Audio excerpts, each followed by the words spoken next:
Guys, मेरा नाम है कुणाल और आज हम लोग करने वाले हैं एक नया चैप्टर जिसका नाम है फ्रिक्शन। ये जो है लॉज ऑफ मोशन के अंदर ही आ जाता है, बट ये क्योंकि एक नया और इंटरेस्टिंग का टॉपिक है इसीलिए मैंने इसको अलग जो है करवाने का सोचा है।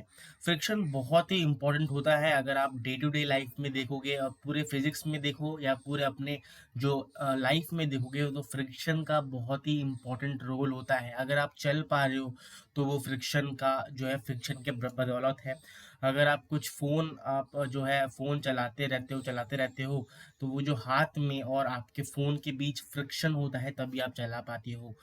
कहीं भी आप देख लो कि फ्रिक्शन जो है मोस्टली आपको दिख जाएगा, हर जगह आपको फ्रिक्शन दिखेगा। आपको डे टू डे लाइफ में जो है इसको करके देखना है। बट उससे पहले मैं आपको बता दूं शुरू करने से पहले इस सेशन को कि अगर आपने अभी तक टेलीग्राम चैनल को ज्वाइन नहीं किया है, ठीक है, तो जल्दी से जाके कर लीजिए। लिंक जो है वो आपको डिस्क्रिप्शन में मिल जाने वाला है। तो आज हम लोग पूरे फ्रिक्शन को कंप्लीट करने वाले हैं। लास्ट में कुछ क्वेश्चंस को भी करने वाले हैं जिससे आपको क्वेश्चंस जो है इजी लगे और जो है हमारे पास ग्रिप आ जाए पूरे टॉपिक के ऊपर। तो चलिए स्टार्ट करते हैं आज का हमारे पास चैप्टर जिसका नाम है फ्रिक्शन। ठीक है, तो दोस्तों जब भी हमारे पास दो ऑब्जेक्ट के बीच, क्या मैं कह रहा हूँ आपको ध्यान से सुनना है, जब भी कभी आपको स्क्रीन विजिबल होगा, मैं इतना जो है होप करता हूँ आपको स्क्रीन विजिबल है। तो ये जो फ्रिक्शन का कंसेप्ट है ये तब आता है कि जब भी दो हमारे पास, मैं एक बार कलर चेंज कर लूँ पेन का, दो ऑब्जेक्ट अगर हमारे पास कभी कांटेक्ट में हो, ऑब्जेक्ट अगर कभी के बीच ऑब्जेक्ट के बीच मोशन हो, मोशन या कांटेक्ट, दो ऑब्जेक्ट अगर कांटेक्ट में रहते हैं तो फ्रिक्शन का यहाँ पे हमारे पास बात छिड़ती है। अब ये जो मोशन होता है ये दो टाइप के हो सकते हैं। अगर हमारे पास दो ऑब्जेक्ट के बीच रिलेटिव मोशन ना हो, रिलेटिव मोशन, अगर दो ऑब्जेक्ट के बीच रिलेटिव मोशन ना हो, ठीक है, ये मैं आपको ध्यान से सुनवाता हूँ। अगर हमारे पास दो ऑब्जेक्ट के बीच रिलेटिव मोशन ना हो तो इस फ्रिक्शन को हम लोग बोलेंगे स्टैटिक फ्रिक्शन। क्या बोलेंगे? Static friction. ठीक है सर जी, समझ में आ गया है? ओके। और अगर यहीं पे मैं आपको बताना चाहता हूँ, यहाँ पे अगर दो ऑब्जेक्ट के बीच रिलेटिव मोशन हो, रिलेटिव मोशन हो, ठीक है, मतलब दो ऑब्जेक्ट के बीच अगर रिलेटिव मोशन है तो यहाँ पे जो फ्रिक्शन आता है उसको हम लोग क्या बोलते हैं, यहाँ पे मैं आपको लिख के भी बता देता हूँ, that is kinetic friction. Kinetic friction, ठीक है, फ्रिक्शन। दो नाम होते हैं, मैंने आपको दो टाइप के फ्रिक्शन होते हैं, मैंने दोनों आपको यहाँ पे एक्सप्लेन कर दिया है। अब एक चीज आपको जो है हमारे पास मैं बताना चाहता हूँ, ये बहुत ज्यादा इंपॉर्टेंट पॉइंट है। इसी लाइन के ऊपर पूरा फ्रिक्शन जो है वो अ, टिका हुआ है। अगर आपने ये लाइन समझ लिया तो आपने पूरा फ्रिक्शन समझ लिया। बात करूँ ये नोट की या लाइन की, डेट इज फ्रिक्शन, बहुत अच्छे तरीके से मैं यहाँ पे लिखना चाहता हूँ। फ्रिक्शन जो होता है ना सर जी, अपोज करता है किसको? Opposes relative motion. क्या करता है? रिलेटिव मोशन को जो है फ्रिक्शन अपोज करता है। रिलेटिव मोशन को फ्रिक्शन जो है वो हमारे पास यहाँ पे अपोज करता है। ठीक है sir ji, okay sir ji. Off to surface in contact, जब भी दो सरफेस कांटेक्ट में हो तो जो फ्रिक्शन है वो अपोज करता है किसको? जो रिलेटिव मोशन को यहाँ पे वो अपोज करता है। तो ये बहुत ही ज़्यादा इंपॉर्टेंट पॉइंट है। क्या होता है हम लोग क्वेश्चन के थ्रू या और कंसेप्ट के थ्रू मैं समझाने वाला हूँ, बट आपको मेन बात मैंने आपको समझा दी है कि फ्रिक्शन होता क्या है, कितने टाइप के फ्रिक्शन होते हैं एंड क्या क्या हमारे पास यहाँ पे जो मोस्ट इम्पोर्टेंट क्या करता है, फ्रिक्शन जो है वो अपोज करता है, रिलेटिव मोशन को अपोज करता है। ठीक है सर जी, अब बढ़ते हैं हम आगे और देख लेते हैं क्या हमारे पास इधर कहने की कोशिश कर रहे हैं। मान लेते हैं कि हमारे पास यहाँ पे, आपको समझाने की कोशिश करता हूँ, एक सेकंड, कुछ येलो कलर का कलर ले लेता हूँ यहाँ पे मैं। ठीक है, मान लेते हैं मेरे पास यहाँ पे क्या है, एक ब्लॉक है। ठीक है सर जी, एक ब्लॉक मेरे पास यहाँ पे है ऑफ मास m, मान लेता हूँ मैं इसको, और यहाँ पे ये सरफेस के ऊपर यहाँ पे रखा हुआ है। ठीक है सर जी, यहाँ पे ये सरफेस है, ग्राउंड मान लेते हैं, यहाँ पे रखा हुआ है। ओके, मैंने क्या किया, मैंने यहाँ पे एक एक्सटर्नल फोर्स अप्लाई कर दिया। क्या कर दिया? एक्सटर्नल फोर्स अप्लाई कर दिया, क्योंकि आप लॉज ऑफ मोशन पढ़ के आ चुके हो। तो अब मैं जो है यहाँ पे फोर्स को रिजॉल्व करने वाला हूँ। मैंने हॉरिजॉन्टल डायरेक्शन में एक एक्सटर्नल फोर्स को अप्लाई किया है इस मास m के ऊपर। तो यहाँ पे एक mg लगने वाला है, ये तो सबको पता होगा। एंड ऊपर की तरफ हमारे पास एक नॉर्मल रिएक्शन लगेगा जो कि परपेंडिकुलर लगता है टू दी सरफेस। तो ये हमारे पास नॉर्मल रिएक्शन लगने वाला है। अब टू, क्योंकि यहाँ पे गिवन है if this block is in rest, block is in rest, एक सेकेंड, is in rest, अगर ये ब्लॉक रेस्ट में गिवन है तो यहाँ पे जो एफ एक्सटर्नल है जो हम लोगों ने लगाया है, क्योंकि नॉर्मल जो है n is equal to M G के बराबर है क्लियरली। तो अगर इसको रेस्ट में रहना है तो एफ एक्सटर्नल के ऑपोजिट डायरेक्शन में एक फोर्स लगना चाहिए जो कि उसको रोके रखेगा। हाँ जी सर, जो कि उसको रोके रखेगा। तो इस डायरेक्शन में एक फोर्स हमारे पास इधर होना चाहिए जिसे हम लोग जो है फ्रिक्शनल फोर्स बोलते हैं, ठीक है। और इसको स्मॉल एफ से जो है यहाँ पे करते हैं। तो हमेशा, क्योंकि अगर मैं एफ एक्सटर्नल लगाता है तो एक हमारे पास यहाँ पे रिलेटिव मोशन होगा, और हमें पता है कि frictional force always opposes relative motion. तो इस डायरेक्शन में हमारे पास एक फ्रिक्शनल फोर्स अप्लाई करेंगे। तो इसी को हम लोग क्या बोलते हैं? एफ एक्सटर्नल के जो बिहाफ में लगता है, दैट इज फ्रिक्शनल फोर्स, जो कि रिलेटिव मोशन को अपोज करता है। हाँ जी सर, समझ में आ गया है। अब ये जो फोर्स है वो कितना आता है, मैं आपको यहाँ पे लिख के बता देता हूँ। ये जो फोर्स निकल के आता है, जो फ्रिक्शनल फोर्स है, मैं इसको एफ एस मान लेता हूँ, एफ एस, ठीक है, एफ एस। ये जो है एक्सपेरिमेंटली यहाँ पे हमारे पास एफ एक्स जो मैक्सिमम वैल्यू होती है, फ्रिक्शनल फोर्स की जो मैक्सिमम वैल्यू होती है, स्टैटिक फ्रिक्शन एस इसलिए लिख रहा हूँ मैं एफ एक्स की, that is mu S, that is mu S और एन। हाँ जी सर, ये म्यू एस एन आपने समझा दिया। अब सर एस म्यू एस क्या होता है वो बता दीजिए। म्यू एस जो होता है, यहाँ पे मैं आपको बताने की कोशिश करता हूँ। म्यू एस जो होता है that is equal to coefficient of static friction. ये क्या होता है? Coefficient of static, coefficient of static friction हम लोग इसे बोलते हैं। और ये जो है मैक्सिमम वैल्यू है। मैक्सिमम वैल्यू का मतलब आपको समझ में आना चाहिए क्या, कि जो फ्रिक्शनल फोर्स है, ये फ्रिक्शनल फोर्स जो है ना, हाँ जी सर, ये जो फ्रिक्शनल फोर्स है एफ एस, ये हमारा हम ये जो है आपका मैक्सिमम जो है वैल्यू अटेन कर सकता है म्यू एस एन तक, और मिनिमम वैल्यू जो है वो जीरो हो सकता है, ठीक है। या तो इक्वल हो जाए या फिर हमारे पास उससे ज़्यादा ही होगा। ये मैक्सिमम वैल्यू हमारे पास इधर है। और ये जो फ्रिक्शनल फोर्स, स्टैटिक फ्रिक्शन होता है हमारे पास, ये जो है सेल्फ एडजस्टिंग होता है। हाँ जी सर, क्या होता है? सेल्फ एडजस्टिंग होता है, मतलब अपने आप ये चेंज कर लेता है खुद को, अपने आप ये चेंज कर लेता है खुद को। ये बहुत ज़्यादा इंपॉर्टेंट पॉइंट है स्टैटिक फ्रिक्शन के बारे में, ठीक है सर जी। सर स्टैटिक फ्रिक्शन फ्रिक्शन आपने बता दिया, अब जो है आप बता दीजिए किसके बारे में? काइनेटिक फ्रिक्शन के बारे में। काइनेटिक फ्रिक्शन के बारे में मैं आपको स्टैटिक फ्रिक्शन अच्छी तरीके से समझा दिया है, फिर भी आपको एक फील दिलाने के लिए मैं आपको यहाँ पे कोशिश करता हूँ। क्या बताऊँगा मैं आपको? अगर आप अभी जाओगे, एक बच्चा आपके पास, छोटा भाई बहन कुछ भी अगर है, तो आप उसे बोलोगे एक अलमीरा को, भारी अलमीरा को धक्का देने बोलोगे तो क्या होगा? या फिर आप खुद देख लो, अगर आप खुद जाके कोई भारी अलमीरा को धक्का देते हो तो वो कुछ टाइम तक नहीं चलता। मान लेते हैं आप फोर्स लगाया आपने बहुत ज़्यादा फोर्स लगा दिया, मान लो 10 न्यूटन आपने फोर्स लगाया, तब भी वो अलमीरा जो है वो नहीं चला आपसे, ठीक है। बट जब आप 11 न्यूटन का फोर्स लगाते हो तो वो जो है हमारे पास अलमीरा चलने लगता है, बिकॉज एट दैट टाइम जो फ्रिक्शनल फोर्स है हमारे पास एफ स्टैटिक, वो जो है ग्रेटर देन हो जाता है म्यू एस एन तक।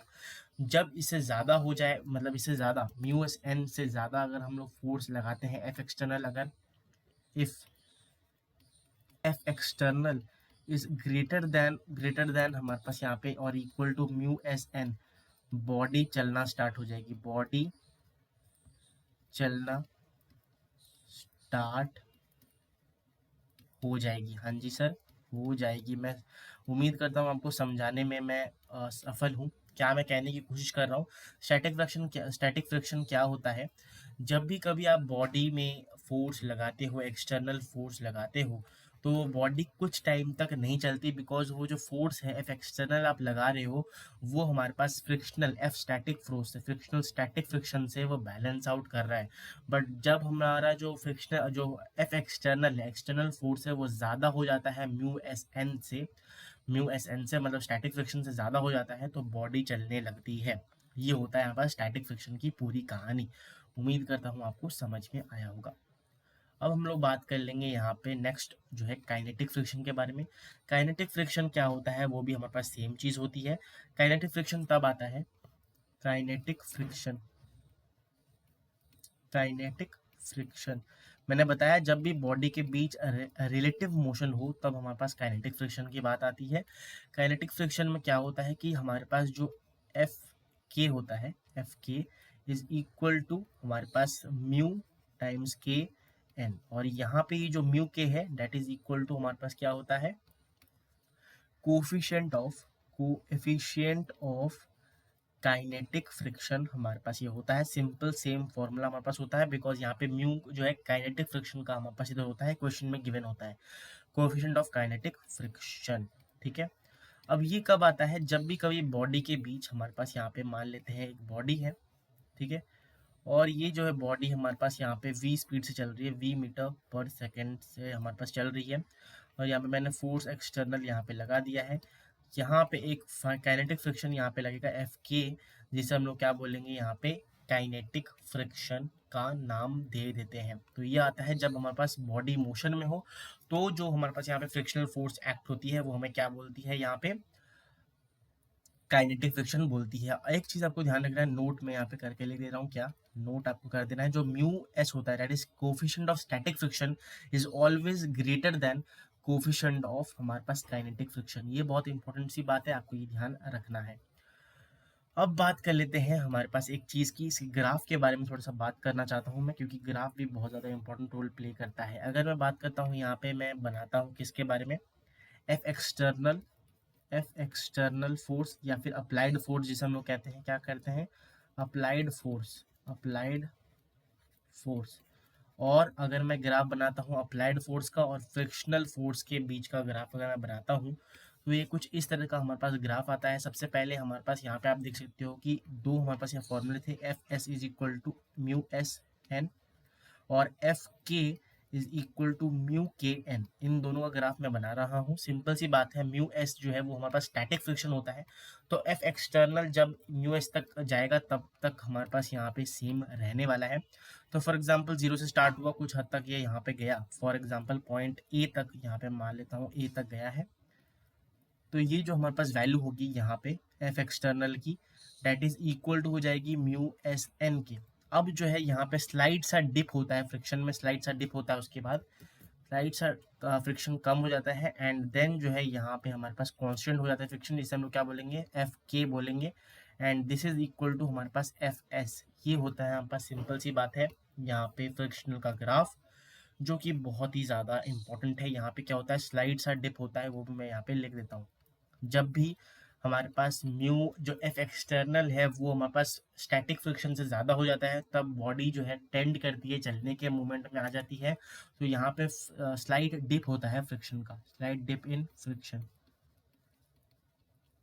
फ्रिक्शन, ठीक है। तो ये आपको ये पॉइंट भी ध्यान रखना है। एंड हम लोगों ने पूरा बेसिक जो है यहाँ पे डिस्कस कर लिया है, किसका, फ्रिक्शन का बेसिक हमारे पास यहाँ पे डिस्कस हम लोगों ने कर लिया है। ठीक है सर जी, समझ में आ गया है।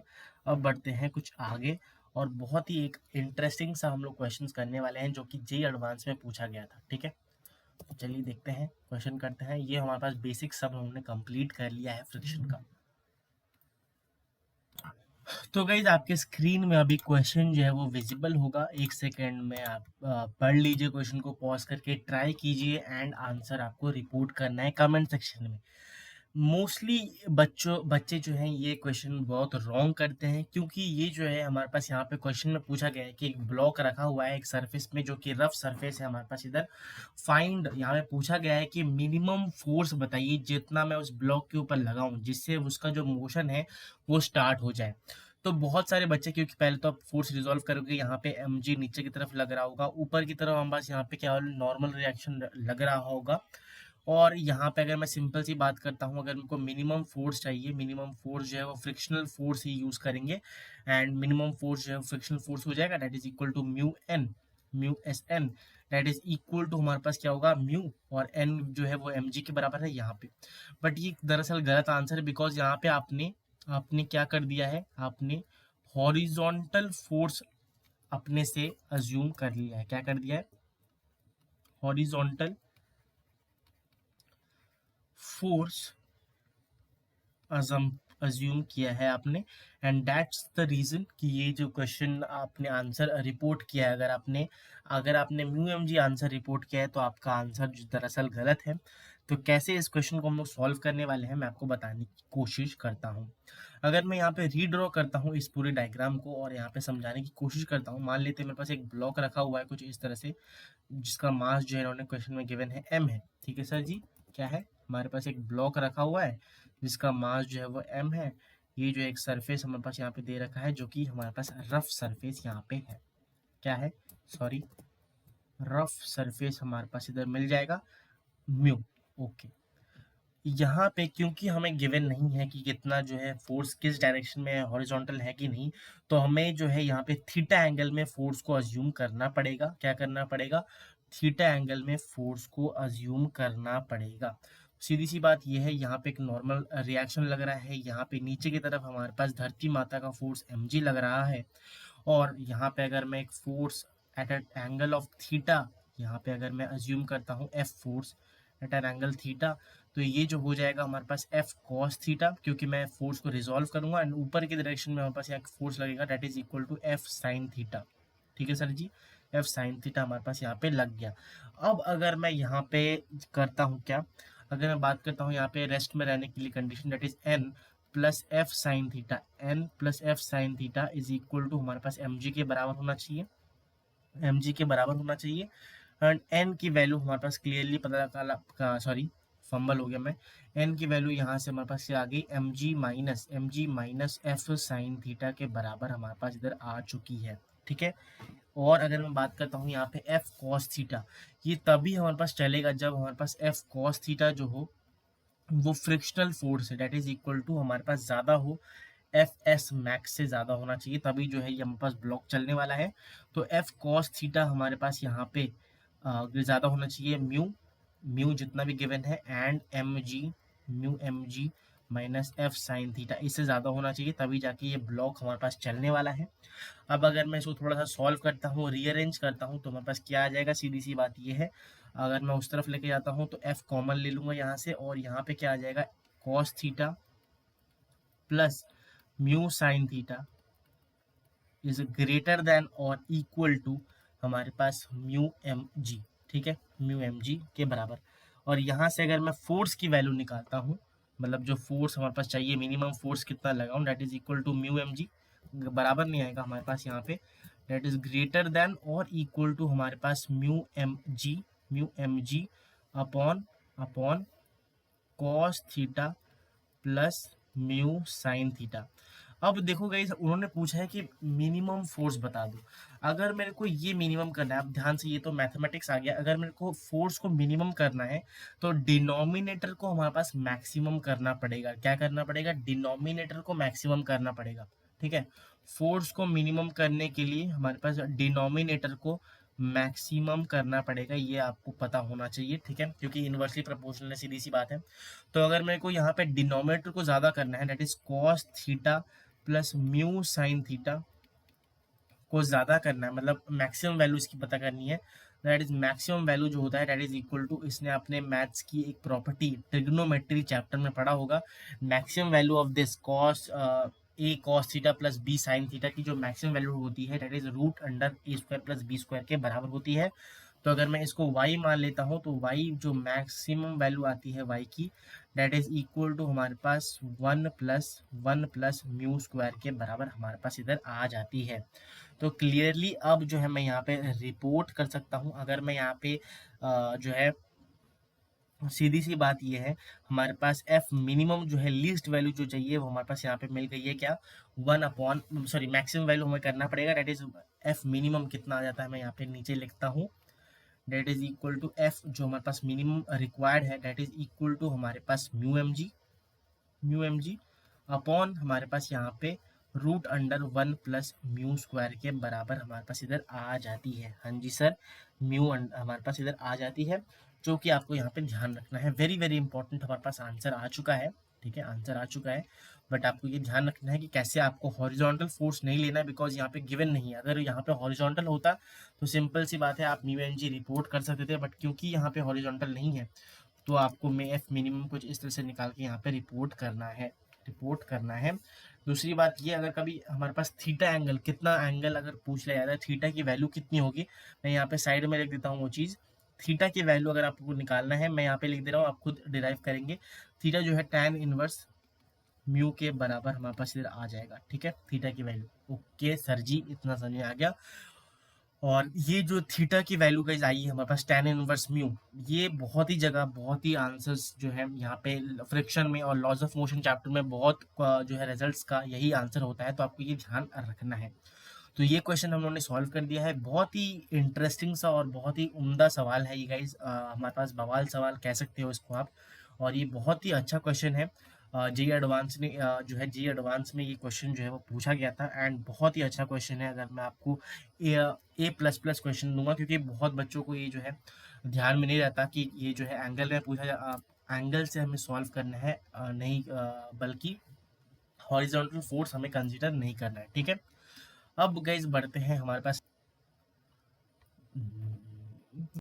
अब गाइज हम लोग यहाँ पे सॉल्व करने वाले हैं क्या, यहाँ पे हम लोग सॉल्व करने वाले हैं किसके बारे में, जो होता है गाइज हमारे पास चेन प्रॉब्लम्स के बारे में हम लोग डिस्कस करने वाले हैं। चेन प्रॉब्लम्स क्या होता है सर जी, बता दीजिए। बिल्कुल बताएंगे, अभी अवश्य बताएंगे। अगर मैं बात करूँ चेन प्रॉब्लम, चेन का मतलब क्या होता है, हाँ हाँ जिससे आपको मारा जाता है। नहीं नहीं सर जी, क्या बोल रहे हो, दंगे करवाओगे क्या? सॉरी सॉरी बेटा, सॉरी। ठीक है, चेन प्रॉब्लम की अगर मैं बात करूं, सबसे पहले चेन हमारे पास यहाँ पे क्या होता है, कुछ इस तरह का हमारे पास टेबल यहाँ पे गिवन होगा। कंसीडर करते हैं एक टेबल हमारे पास यहाँ पे गिवन है, और इसी टेबल के ऊपर हमारे पास यहाँ पे चेन रखा हुआ है। कुछ इस तरह से हमारे पास चेन बना दिया मैंने, ठीक है।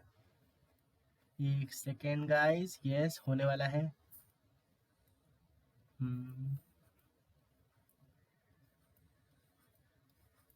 कुछ इस तरह का, ठीक है।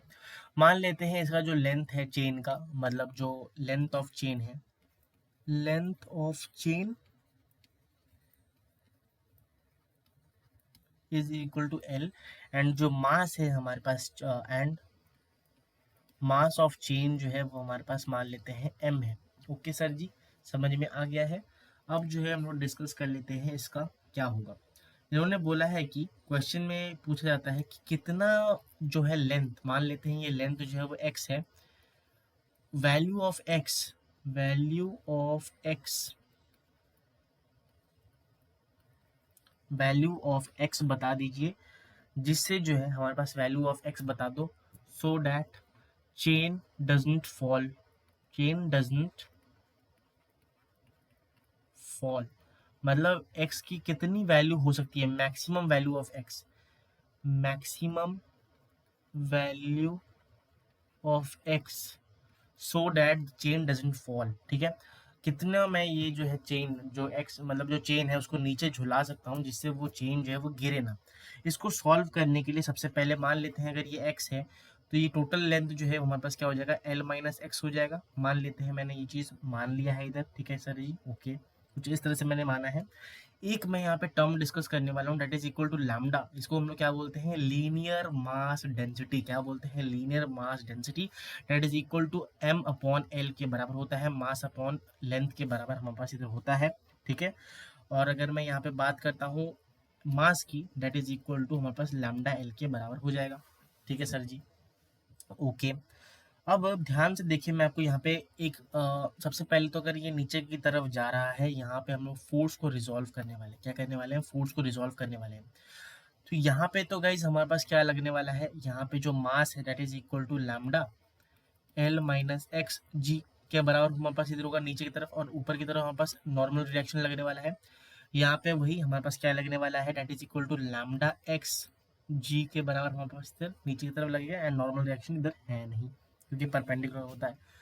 यहाँ पे एक फ्रिक्शनल फोर्स हमारे पास एक्ट होने वाला, क्योंकि नीचे की तरफ जा रहा है तो हमारे पास एक फ्रिक्शनल फोर्स यहाँ पे एक्ट होगा, एफ एस, ठीक है। अगर मैं इसी फ्रिक्शनल फोर्स को यहाँ पे लिखने की कोशिश करता हूँ, that is equal to mu times normal reaction. Normal reaction कितना है, that is lambda L minus X G के बराबर हमारे पास इधर आ जाएगा। ये मैंने फ्रिक्शनल फोर्स यहाँ पे बना दिया है।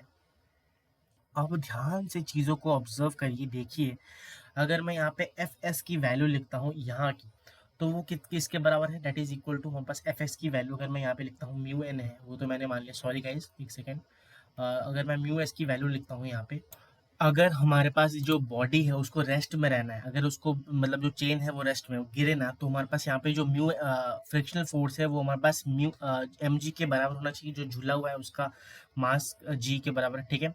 तो यहाँ पे अगर मैं लैम्डा एक्स जी बराबर होना चाहिए हमारे पास mu times lambda L minus X G के बराबर होना चाहिए। सॉल्व करूंगा, यहाँ से जी उड़ गया हमारे पास, जी से जी उड़ गया, लैम्डा से लैम्डा हमारे पास सर उड़ गया है, एक्स इज इक्वल टू हमारे पास mu times of L minus X यहाँ पे बच गया है। हाँ जी बच गया है, ठीक है। तो अब अगर मैं ध्यान से दिखाऊं आपको एक चीज़, x बराबर हमारे पास x की मिनिमम वैल्यू हमारे पास यहाँ पे निकालनी थी, करेक्ट है।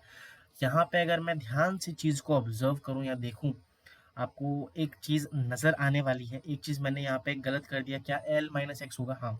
तो x यहाँ पे क्या हो जाएगा, x is equal to mu times हमारे पास l माइनस म्यू टाइम्स हमारे पास क्या हो जाएगा x। अगर मैं x को कॉमन लेता हूँ यहाँ पे, x को यहाँ पे क्या करता हूँ कॉमन लेता हूँ, ऊपर लाऊंगा x is equal to 1 plus mu हो जाएगा, इज इक्वल टू हमारे पास म्यू एल के बराबर आ जाएगा। सिंपल सी बात है, क्रॉस मल्टीप्लाई करके सिंपल मैथमेटिक्स कर रहा हूँ। अगर आप जी एस्पिरेंट हो तो आपको ये समझ में आ जाना चाहिए, ठीक है। तो यहाँ से जो x की हमारे पास मैक्सिमम वैल्यू आएगी, जिससे वो टंगा रहेगा, और इसके अगर इससे थोड़ा सा भी अगर मैं ज़्यादा करता हूँ तो वो पूरा जो चेन है वो गिर जाएगा। तो दैट इज इक्वल टू हमारे पास क्या आ गया, म्यू एल जो लेंथ ऑफ हमारे पास चेन है अपॉन हमारे पास वन प्लस म्यू के बराबर हमारे पास इधर आ जाती है।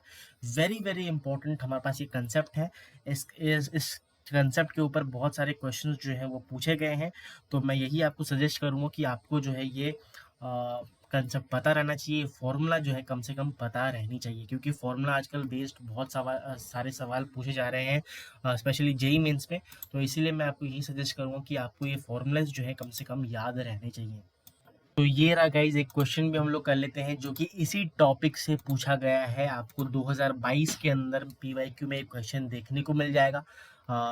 एग्जैक्ट मेरे को कौन सा शिफ्ट है वो मेरे को याद नहीं है, बट ये क्वेश्चन जो है वो 2022 में मेरे हिसाब से पूछा गया है। लॉज ऑफ मोशन का क्वेश्चन है। क्वेश्चन कहता है कि यूनिफॉर्म चेन ऑफ लेंथ हमारे पास यहाँ पे गिवन है 6 मीटर का, यहाँ पे हम लोगों से लेंथ गिवन है, is placed on a table such that that a part of its length is hanging over the edge of a table। मतलब कुछ इस तरह से हमारे पास यहाँ पे लेंथ का चेन यहाँ पे गिवन है, कुछ पार्ट जो है यहाँ पे नीचे टंगा हुआ है, जो कि मैंने आपको कंसेप्ट जस्ट पीछे ही बताया है, वही हमारे पास सेम कंसेप्ट का क्या आ गया है, हमारे पास यहाँ पे एक सवाल पूछ लिया गया है। तो उसी से आपको समझ में आ रहा होगा कि कैसे जो है जेई हम आपके साथ खेलता है, कैसे पूछता है सवालों को, ठीक है। तो कुछ तरह इस तरह से यहाँ पे चेन है, सिस्टम इज एट रेस्ट। तो यहाँ पे ये जो चेन है वो रेस्ट है, और रेस्ट में अगर है तो कोफिशिएंट ऑफ स्टैटिक फ्रिक्शन भी इन्होंने दे रखा है चेन और टेबल के बीच। तो यहाँ पे म्यू जो है वो गिवन है कितना, 0.5 हमारे पास यहाँ पे गिवन है। Okay sir ji. The maximum length of chain hanging from the table, बहुत ही इजी सवाल हमारे पास यहाँ पे कह रहा है कि ये जो है x मान लेते हैं हैंग कर रहा है मैक्सिमम, वो हमारे पास यहाँ पे x कितना मैक्सिमम वैल्यू कर सकता है। मैंने जस्ट अभी आपको फॉर्मूला बताया था, जस्ट ऊपर ही आपको दिख रहा होगा यहाँ पे x max is equal to mu L upon 1 plus mu. तो म्यू हमारे पास यहाँ पे mu L upon 1 plus mu के बराबर आ जाएगा, that is equal to 0.5 multiplied by L जो है 6 मीटर दे रखा है इन्होंने, एंड 1 प्लस हमारे पास 0.5। जब इसे सॉल्व करोगे डेट इज इक्वल टू 6/3 आ जाएगा, that is equal to 2 metre का आप यहाँ पे मैक्सिमम झुला सकते हो। अगर आप 3 मीटर या 2 पॉइंट कुछ कुछ अगर आप झुलाते हो तो आपका जो चेन है वो गलती से जो है, गलती से तो नहीं, फिजिक्स के लिए नीचे गिर जाएगा। तो इसी से आपको पता लग सकता है कि physics is so much beautiful कि आपको यहाँ पे इक्वेशन से पता चल रहा है कि एक चेन को आप जब रखते हो, आप टेबल में टेस्ट करके देखना गाइज, आपके पास चेन होगा कुछ भी, आप उसको टेबल में रखना है, एक सर्टेन लेंथ तक जो है वो झूला रहेगा। थोड़ा सा ज़्यादा अगर आप लेंथ को कर दोगे तो वो पूरा चेन जो है वो नीचे गिर जाएगा, एंड दैट लेंथ जितना आप झुला सकते हो उसको दैट इज इक्वल टू हमारे पास यहाँ पे जो भी आपको यहाँ पे फॉर्मूला यूज करके मिलेगा। ठीक है, तो ये हम लोगों ने क्वेश्चन को सॉल्व कर लिया है। अब हम लोग जाने वाले हैं यहाँ पे कुछ छोटे मोटे कंसेप्ट की ओर, जो कि हम लोग बहुत करीब आ चुके हैं पूरे हमारे पास यहाँ पे फ्रिक्शन को एंड करने वाले हैं। कुछ कुछ और टॉपिक्स को हम लोग यहाँ पे डिस्कस कर लेते हैं। ओके सर जी, ठीक है। तो गाइज अब हम लोग करने वाले हैं क्या, एंगल ऑफ रिपोज के बारे में हम लोग यहाँ पे बात कर लेंगे। क्या करेंगे, एंगल ऑफ रिपोज के बारे में हम लोग यहाँ पे बात करने वाले हैं। सर ये एंगल ऑफ रिपोज क्या झंझट है, ये क्या है, भला बताइए आप क्या है ये। कभी भी आप देखोगे, अगर आप स्लाइड में बैठे हो, स्लाइड में बैठे तो हो गई आप बचपन में, ठीक है, स्लाइडिंग जो होती है वहाँ पे कोई बॉक्स आप रख दो, ठीक है, और अगर आप एंगल या फिर कोई एक चीज़ आप मान लो आपके पास कॉपी वगैरह है, उसके ऊपर एक कुछ भी आप सरफेस में कुछ ब्लॉक वगैरह रखो, और जब भी आप एंगल बढ़ाते जाओगे एट अ सर्टेन एंगल, ये जो बॉक्स है वो गिरना, स्लाइडिंग करना चालू हो जाएगा। जस्ट स्लाइडिंग वाला जो हमारे पास एंगल होता है उसको हम क्या बोलते हैं, एंगल ऑफ रिपोज बोलते हैं। जस्ट स्लाइडिंग वाला एंगल, जस्ट स्लाइडिंग वाला हमारे पास थीटा वाला, थीटा हमारे पास इसको क्या बोलते हैं, एंगल ऑफ रिपोज बोलते हैं। यहाँ पे आप देख सकते हो, यहाँ पे मेरे पास एक इंक्लाइंड प्लेन है, थीटा एंगल में मैंने इसको रखा है। ठीक है सर जी, यहाँ पे एक हमारे पास क्या लग रहा होगा, mg फोर्स लग रहा होगा जब मैं इसको कॉम्पोनेंट लूंगा। ठीक है, तो यहाँ पे हमारे पास क्या लगता है, mg साइन थीटा, क्या लगता है, mg साइन थीटा। एंड हमारे पास इस तरफ लगता है mg कॉस थीटा। ऊपर की तरफ, हाँ जी सर, ऊपर की तरफ हमारे पास हमेशा लगता है एक फोर्स, दैट इज हम लोग नॉर्मल रिएक्शन बोलते हैं। एंड क्योंकि ये mg साइन थीटा हमारे पास रिलेटिव मोशन हो रहा है, तो पीछे की तरफ हमारे पास एक फोर्स रोके रखेगा इसको, that is equal to kinetic, sorry static friction के बारे में बात कर रहा हूँ मैं। समझ में आ रहा होगा आपको, ठीक है। अब जस्ट स्लाइडिंग वाला थीटा जिसे हम लोग थीटा आर बोलते हैं, क्योंकि ये एक्सेलरेशन ए से जब स्लाइडिंग चालू होगा, एक्सेलरेशन ए से मान लेते हैं ये ब्लॉक नीचे जा रहा है। जब हमारे पास यहाँ पे मैं केस ले लेता हूँ, जब थीटा जो है वो हमारे पास क्या हो, थीटा आर से, मतलब एंगल ऑफ रिपोज से 10 स्लाइडिंग से कम हो, तो ऑब्जेक्ट जो है वो क्या होगा, रेस्ट में होगा। ऑब्जेक्ट यहाँ पे हमारे पास रेस्ट में होगा। बट यहीं पे अगर मैं थीटा को थीटा आर से जस्ट थोड़ा सा बढ़ा देता हूँ, थीटा आर से, तो हमारे पास यहाँ पे स्लाइडिंग चालू हो जाएगी, जिसे हम लोग क्या बोलते हैं, हम यहाँ पे स्लाइडिंग वाला केस चालू होगा। और अगर मैं एक्सेलरेशन की बात करता हूँ, ये बहुत ज़्यादा इंपॉर्टेंट है, जब चालू होगा, अगर मैं एक्सेलरेशन की बात करता हूँ, दैट इज इक्वल टू हमारे पास जी साइन थीटा, ये आपको याद भी रखना है, जी sine theta minus mu G cos theta के बराबर हमारे पास इधर आता है। सिंपल सी बात है, जब आप फोर्स को रिजॉल्व करोगे, M G sine theta minus F is equal to हमारे पास इधर आ जाएगा, that is equal to this आ जाएगा, M G sine theta is equal to F X max के बराबर आता है। जब आप इसको सॉल्व करोगे तो आपके पास यहाँ पे एंगल आ जाएगा। बात करता हूँ यहाँ पे थीटा आर, सर आपने थीटा आर बता दिया, आप थीटा आर की वैल्यू तो बता दीजिए, बता देंगे अभी। थीटा आर की वैल्यू जो होती है, मैंने आपको बताया था, बहुत बार आपको काम आएगा, ये होता है tan इनवर्स म्यू के बराबर, tan इनवर्स म्यू के बराबर थीटा आर आता है। इससे ज्यादा आप रखोगे तो स्लाइडिंग हो जाएगा, और इस यहीं पे रखोगे तो आप जस्ट इसके थोड़ा सा भी बढ़ाओगे तो आपका स्लाइडिंग यहाँ पे चालू हो जाने वाला है। तो आपको ये ध्यान रखना है कि बहुत ज़्यादा इंपॉर्टेंट है। एंगल ऑफ रिपोज में भी बहुत सारे बार सवाल आ चुके हैं, आपको ये याद रखना है कि ये theta that is tan inverse mu होता है, जो एंगल ऑफ रिपोज होता है वो कितना होता है। And second thing is acceleration क्या होगा ब्लॉक में इंक्लाइन के ऊपर, ठीक है। ये दो चीज़ जो कि मैं आपको बता रहा हूँ, स्टार मैंने यहाँ पे दे दिए हैं, ये दो चीज़ों को आपको यहाँ पे ध्यान रखना है। और एक छोटी सी कंसेप्ट है, उसको भी मैं आपको यहाँ पे बताने की कोशिश करता हूँ, ठीक है। वो क्या है, डेट इज इक्वल टू हमारे पास, इक्वल टू कह रहा हूँ, मतलब ये भी एक हमारे पास एंगल के बारे में बात करने वाले हैं, जिसका नाम है हमारे पास एंगल ऑफ क्या, एंगल ऑफ फ्रिक्शन, ठीक है। सर ये एंगल ऑफ फ्रिक्शन क्या होता है वो तो बता दीजिए। बिल्कुल बता देंगे, बिल्कुल बता देंगे। एंगल ऑफ फ्रिक्शन वो एंगल है जो कि हमारे पास फ्रिक्शन बनाता है नॉर्मल रिएक्शन के कंपोनेंट से। क्या मैं बता रहा हूँ, फिर से एक बार रिपीट करता हूँ, एंगल ऑफ फ्रिक्शन वो एंगल है जो कि फ्रिक्शन एंड नॉर्मल रिएक्शन का रिजल्टेंट बनाता है नॉर्मल रिएक्शन के साथ, ठीक है। नॉर्मल रिएक्शन के साथ मैं आपको यहाँ पे बताने की कोशिश करता हूँ एक बार डायग्राम के थ्रू।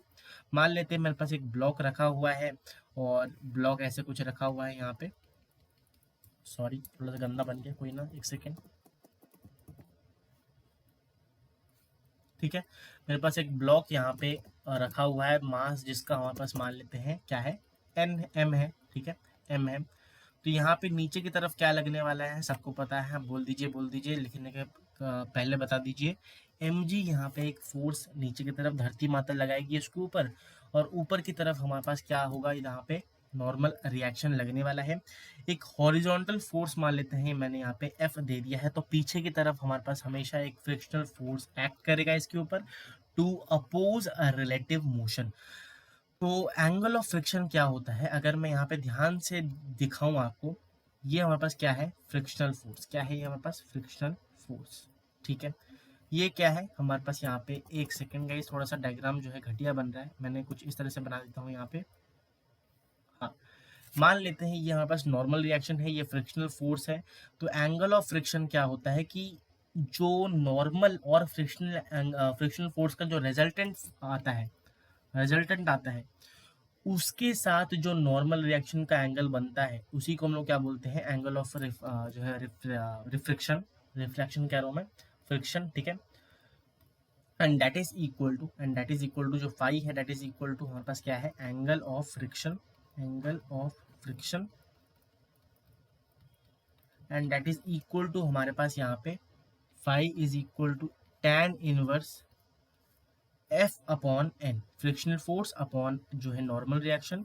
जब आप इसमें पुट करोगे, यहाँ पे सिंपल सी बात है, एन इक्वल टू कैसे होता है बताता हूँ आपको। tan inverse is equal to frictional force mu N के बराबर आती है, and that is equal to N.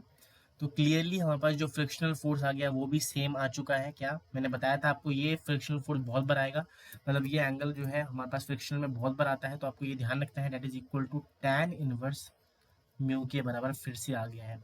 तो आपको एंगल ऑफ रिपोज पूछा जाए या एंगल ऑफ फ्रिक्शन पूछा जाए, दोनों सेम होते हैं, that is tan inverse mu.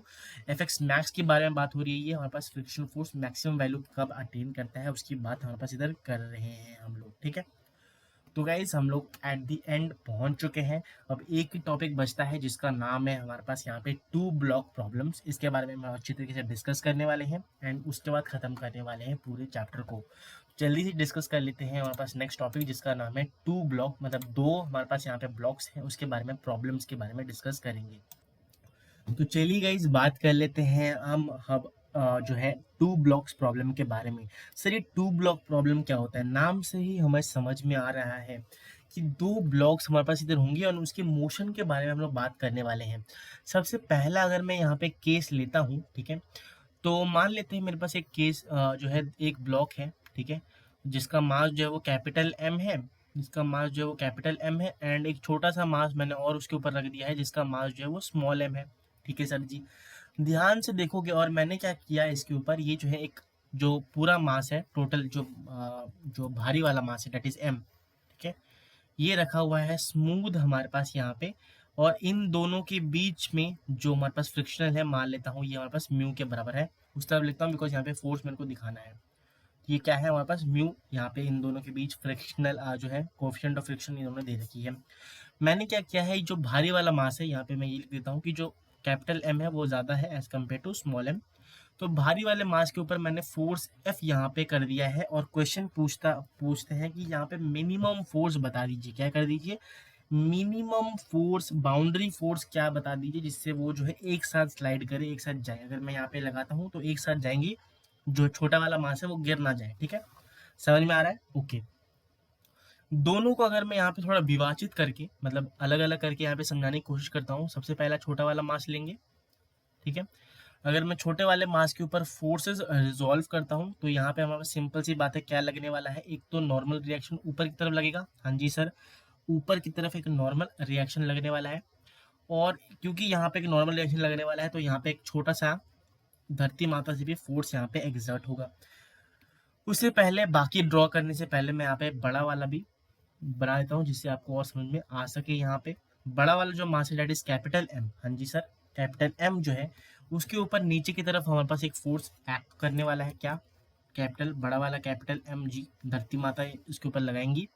और मान लेते हैं ये जो है N2 एक नॉर्मल रिएक्शन दे रहा है, ये हमारे पास मान लेते हैं जो छोटा वाला है उसका N1 हमारे पास नॉर्मल रिएक्शन है। अगर ये नॉर्मल रिएक्शन है, ये भी हमारे पास धरती माता को एक नॉर्मल रिएक्शन देने वाला है, क्या देगा वो, N1 हमारे पास यहाँ पे धरती माता को मिल जाएगा, सॉरी N2 मिलेगा ऑफकोर्स। और क्योंकि इस ब्लॉक के ऊपर एक N1 भी लगने वाला है, because equal action opposite reaction ऐसे होता है हमारे पास, every action is opposite reaction, equal and opposite, तो हमारे पास यहाँ पे होने वाला है। अब क्योंकि मैंने यहाँ पे एक फोर्स लगाया है F, तो सिंपल सी बात है, यहाँ पे एक फ्रिक्शनल फोर्स लगने वाला है, दैट इज इक्वल टू हमारे पास मान लेते हैं स्मॉल एफ, ठीक है। और क्योंकि ये एक साथ चलेंगे तो यहाँ पे हमारे पास स्मॉल एफ के आगे की तरफ हमारे पास एक फ्रिक्शनल फोर्स लगने वाला है, क्योंकि दोनों का एक्सेलरेशन हमारे पास यहाँ पे ए और ए है। थोड़ा सा कॉम्प्लेक्स हो गया, बट आपको समझ जाना है कि ये जो है मैंने आपको सारी फोर्सेस ड्रॉ करके बता दी है।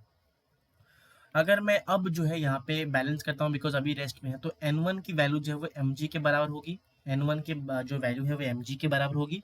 और अगर मैं N2 की बात करता हूँ, क्या करता हूँ, N2 की बात that is equal to capital mg plus N1 के बराबर हमारे पास इधर होगी। अगर मैं यहाँ पे वैल्यू पुट करता हूँ, उससे पहले मैं क्या करूँगा, यहाँ पे मेरे पास ये पता रहना चाहिए कि जो फ्रिक्शनल फोर्स है that is equal to ma के बराबर होगा।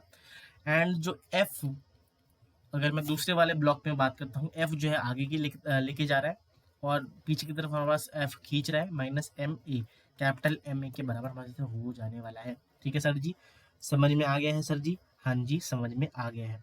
अगर मैं यहाँ पे ध्यान से देखूँ, इन दोनों को ऐड करता हूँ, दिस इज 1, दिस इज 2, ये क्या है 1, equation 1 and this is equation 2। दोनों को जब मैंने ऐड कर दिया, तो क्या हो जाएगा, एफ इज इक्वल टू हमारे पास एम प्लस एम एक्सेलरेशन, ये ठीक है।